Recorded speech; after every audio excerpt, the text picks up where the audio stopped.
আসসালামু আলাইকুম। কেমন আছেন সবাই? আশা করি আল্লাহর রহমতে সবাই খুব ভালো আছেন। আমি আজকে আপনাদের সাথে মুড়ি ঘন্টের রেসিপি শেয়ার করব ইনশাল্লাহ। তো চলুন মূল ভিডিওটি দেখে নিচ্ছি।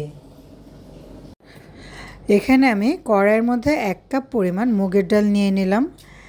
আর এখন আমি এই ডালগুলোকে ভালোভাবে ভেজে নেব। ডালগুলো ভাজার সময় আগুনের আঁচটা কিন্তু আমি মিডিয়াম রাখবো।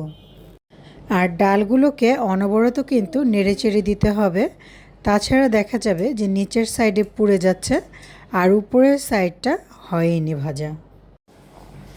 ডালগুলো কিন্তু ভাজা হয়ে গেল। আমি কাছ থেকে আপনাদের দেখিয়ে দিচ্ছি এটা কালারটা কেমন হবে। এখন আমি এটা চুলা থেকে নামিয়ে ধুয়ে নিচ্ছি। মুগের ডালগুলো যদি আমি ভাজার আগেই ধুয়ে নিই তাহলে অনেক সময় দেখা যায় যে ভাজাটা কিন্তু পারফেক্ট হয় না এবং ভাজতেও সময় লেগে যায়। আর আগে থেকে ভেজে তারপরে ধোয়া হলে এতে করে ভাজাটাও দ্রুত হয় এবং ময়লাও পরিষ্কার হয়ে গেল। এখন আমি কচলে কচলে খুব ভালোভাবে ডালগুলোকে ধুয়ে নিচ্ছি। যতক্ষণ না পর্যন্ত পরিষ্কার পানি বের হবে ততক্ষণ পর্যন্ত আমি এই ডালগুলোকে ধুতেই থাকব। ডালগুলো পরিষ্কার করে ধুয়ে নেওয়া হয়ে গেল। এখন আমি একটা কড়াইয়ের মধ্যে রান্নার রেগুলার সয়াবিন তেল দিয়ে দিলাম। আর এর মধ্যে আমি দিয়ে দিচ্ছি আধা কাপ পরিমাণ বাটা মশলা। এখানে আছে পেঁয়াজ, রসুন, আদা এবং জিরা।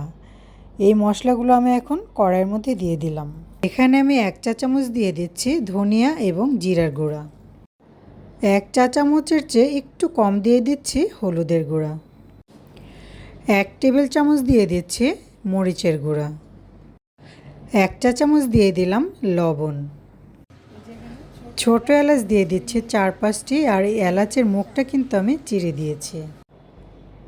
দারুচিনি দিয়ে দিলাম এখানে আমি 2 টুকরা। এটা আনুমানিক 1 ইঞ্চি পরিমাণ করে নেওয়া হবে। কড়াইয়ের মধ্যে সবগুলো মশলা নেওয়া হয়ে গেলে এখন আমি এটা নেড়েচেড়ে ভালোভাবে কষিয়ে নেব। এই মুড়ি ঘন্টর জন্য মশলাটা যত ভালো করে কষানো হবে মুড়ি ঘন্টটা খেতে কিন্তু তত বেশি ভালো লাগবে। মশলাগুলো প্রায় 2-3 মিনিটের মতো ভালোভাবে নেড়েচেড়ে নিয়ে এখন আমি একটা ঢাকনা দিয়ে এই মশলাগুলোকে ঢেকে দিব এবং এই সময় আমি চুলার আগুনের আঁচটা কিন্তু মিডিয়াম রাখব। 2-3 মিনিট পর্যন্ত ঢেকে রেখে মশলাটাকে দমে রেখে কষিয়ে এখন আবারও ঢাকনাটা খুলে আমি নেড়েচেড়ে দিচ্ছি। আর মশলাটা কষাতে কষাতে এরই মধ্যে কিন্তু আমি মাছের মাথাটাও ধুয়ে পরিষ্কার করে নেব। আর এখন আমি আবারও কিছুক্ষণের জন্য ঢাকনা দিয়ে ঢেকে দিচ্ছি মশলাগুলো। রুই মাছের এই মাথাটা কিন্তু ফ্রিজে রেখে দিয়েছিলাম। ফ্রিজ থেকে বের করে আমি ভিজিয়ে রেখেছিলাম। এখন পানিটা আমি ঝরিয়ে নিলাম। নেওয়ার পরে এই মাছের মধ্যে যে ময়লাগুলো আছে মাথার মধ্যে সেই ময়লাগুলো আমি পরিষ্কার করে নিচ্ছি। এখানে দেখবেন সাইড দিয়ে কিনারে কিনারে অনেক ছোট ছোট মাছের আঁশ থাকে যেটা সহজে দেখা যায় না বা বোঝা যায় না, তাই আঙুল দিয়ে আগে ভালো করে চেক করে নেবেন। নখ দিয়ে যখন উল্টা পাশে একটু আঁচড় দিবেন দেখবেন যে আঁশগুলো লেগে আসছে হাতের সাথে, তখন এগুলোকে ভালোভাবে ছাড়িয়ে নেবেন। এই মাছটা কিন্তু মাছের দোকান থেকে কেটে আনা হয়েছিল। দেখতেই পাচ্ছেন এখানে কিন্তু অনেক আঁশই আছে, তারা কিন্তু আসলে খুব ভালোভাবে এটা পরিষ্কার করে দেয়নি। এজন্য বাসায় এনে অবশ্যই মাছের মাথাগুলোকে ভালোভাবে পরিষ্কার করে নিতে হবে। মাছের আঁশগুলো একদম ভালোভাবে ফেলে দিয়েছি। এখন দেখুন মাছের মাথার মধ্যে এই যে একটা ফুল আছে, আপনারা আসলে এটাকে কী নামে চেনেন আমি সঠিক জানি না, কমেন্টে কিন্তু অবশ্যই জানাবেন। আমরা এটাকে মাছের ফুল বলে থাকি। তো এই ফুলটাও কিন্তু আমি ফেলে দিচ্ছি, কারণ এই ফুলের মধ্যে অনেক সময় বালু বা কাদা কাদা থাকে, তাই মাছটা যখন রান্না করা হয় তখন তরকারিটাও কিন্তু বালু বালু হয়ে যায়। তো সব কিছু ফেলে দেওয়ার পরে আমি এখন ভালোভাবে এটাকে ধুয়ে পরিষ্কার করে নেব। মাছের মাথাটা পরিষ্কার করার জন্য এখানে আমি আধা চা চামচ পরিমাণ হলুদ দিয়ে নিলাম এবং কিছু পরিমাণ লবণ দিয়ে নিলাম। এটা দিয়ে আমি মাছের মাথাটা পরিষ্কার করে নেব। আর হ্যাঁ, হাতটা ধুয়ে এরই মধ্যে আমি একটু দেখে নিই যে মশলাটা কষাচ্ছিলাম তার কি অবস্থা। এখন মশলাটা আমি আবার কিছুক্ষণ একটু নেড়ে চেড়ে দিব। দেখুন মশলার উপরে কিন্তু ভালোভাবে তেলটা উঠে আসছে, তারপরে মশলাটা কষানোর এখন শেষ পর্যায়ে। তো এখন আমি মশলাটাকে আবারও ঢেকে দিয়ে তারপরে আমি মাছের মাথাটাকে ভালো করে ধুয়ে নিচ্ছি। এখন আমি এই মাছের মাথাটাকে ভালোভাবে ধুয়ে পরিষ্কার করে নিব। আর আপনারা যদি হলুদ এবং লবণ দিয়ে মাছের মাথাটা পরিষ্কার করেন তাহলে দেখবেন মাছের মধ্যে যে আঁচটা একটা গন্ধ থাকে সেই গন্ধটা কিন্তু একদমই থাকবে না। তাই মাছ ধোয়ার সময় অবশ্যই হলুদ এবং লবণের ব্যবহারটা আপনারা করার চেষ্টা করবেন। মাছের মাথাটা ভালোভাবে ধুয়ে আমি পরিষ্কার করে নিয়েছি।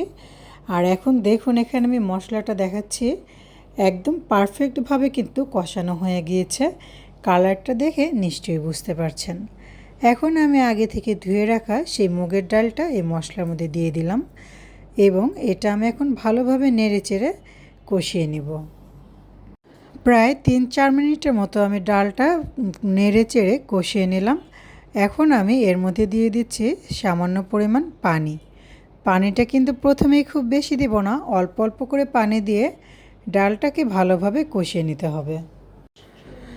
এখন আমি ঢাকনা দিয়ে ঢেকে চুলার আগুনটা মিডিয়াম আঁচে রেখে প্রায় 10 থেকে 12 মিনিটের মতো এভাবেই রেখে দিব। এখন আমি এই ডালের মধ্যে মাছের মাথাটা দিয়ে দিব।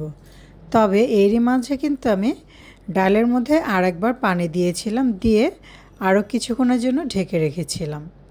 এখন আমি এর মধ্যে মাছের মাথাটা দিয়ে দিচ্ছি। মাছের মাথাটা দিয়ে দেওয়ার পরে আমি আরও বেশ কিছুক্ষণ এই ডালটাকে কষিয়ে নিব। তবে মাছের মাথাটা দেওয়ার পরপরই কিন্তু আমি এই মাথাটাকে নেড়েচেড়ে দিব না, কারণ যেহেতু মাথাটা শক্ত, এটা কিন্তু এখন যদি আমি নেড়েচেড়ে ভেঙে দিতে চাই তাহলে কিন্তু আরও ছিটে বাইরের দিকে চলে আসবে। তাই আমি চারপাশে একটু ঘুরিয়ে নেড়েচেড়ে দিয়ে ঢাকনা দিয়ে ঢেকে রাখবো 5-7 মিনিটের মতো। আর এরই মাঝে দেখা যাবে যে মাছের মাথাটা কিন্তু নরম হয়ে গিয়েছে। ফিরে আসলাম 7 থেকে 8 মিনিট পর। এখন দেখুন, এখন আমি মাছের মাথাটা একটু ভেঙে দিচ্ছি। একটু হালকা নাড়াচাড়া দিলেই কিন্তু কাঁটাগুলো খুলে আসছে। আর আমি এই মাছের মাথাটাকে কিন্তু একদমই ভেঙে গুঁড়ো করে দিব না। এটা আমি চারপাশের যে কাঁটাগুলো আছে সেগুলি জাস্ট একটু খুলে দিচ্ছি। আর মেন যে মাথার অংশটা আছে, মাথাটা আছে, সেটা কিন্তু আমি ভাঙছি না। তবে আপনারা চাইলে এই পুরো মাথাটাই কিন্তু খণ্ড খণ্ড করে ভেঙে দিতে পারেন। আবার যদি কেউ চান তাহলে এটা টুকরো টুকরো করে আগে থেকে কেটেও দিতে পারেন। আপনাদের সুবিধা অনুযায়ী আপনারা এই মুড়ি ঘন্টটা করে নিতে পারেন। আর আমি আমার সুবিধা অনুযায়ী মাথাটাকে পুরোই ভেঙে দিচ্ছি না। এখন আমি ঢাকনা দিয়ে ঢেকে আরও কিছুক্ষণ কষিয়ে নিচ্ছি। ফিরে আসলাম 10 মিনিট পর। দেখুন ডাল এবং মাছের মাথা দুটোই কিন্তু প্রায় 80% সিদ্ধ হয়ে গিয়েছে। এখন কাছ থেকে আপনাদের দেখিয়ে দিচ্ছি। দেখুন একটা ডাল একটু চেপে দেখাচ্ছি, এটা কিন্তু চাপ দিলেই ভেঙে যাচ্ছে। এখন আমি এই ঘন্টের মধ্যে ঝোল দিয়ে দিব। আর ঝোলের পরিমাণটা কিন্তু খুব বেশি দিচ্ছি না, 1.5 কাপ পরিমাণ পানি দিচ্ছি। তবে আপনাদের ডালটা যদি সিদ্ধ হতে দেরি হয় তবে কিন্তু পানিটা আরেকটু বাড়িয়েও দিতে পারেন। এখন আমি ঢাকনা দিয়ে ঢেকে আরও 10 মিনিট রান্না করে নিচ্ছি। চুলার আগুনের আঁচটা এখন আমি হাই রেখে দিব। ঝোল দেওয়ার 10 মিনিট পর আমি ফিরে আসলাম। দেখুন মুড়ি ঘন্টটা কিন্তু একদম পারফেক্টভাবে হয়ে গিয়েছে। এখন আমি এই মুড়ি ঘন্টের উপরে কিছু ভাজা জিরার গুঁড়া এবং 6-7টা কাঁচামরিচ দিয়ে 2-3 মিনিট পর চুলা থেকে নামিয়ে পরিবেশন করে নিচ্ছি।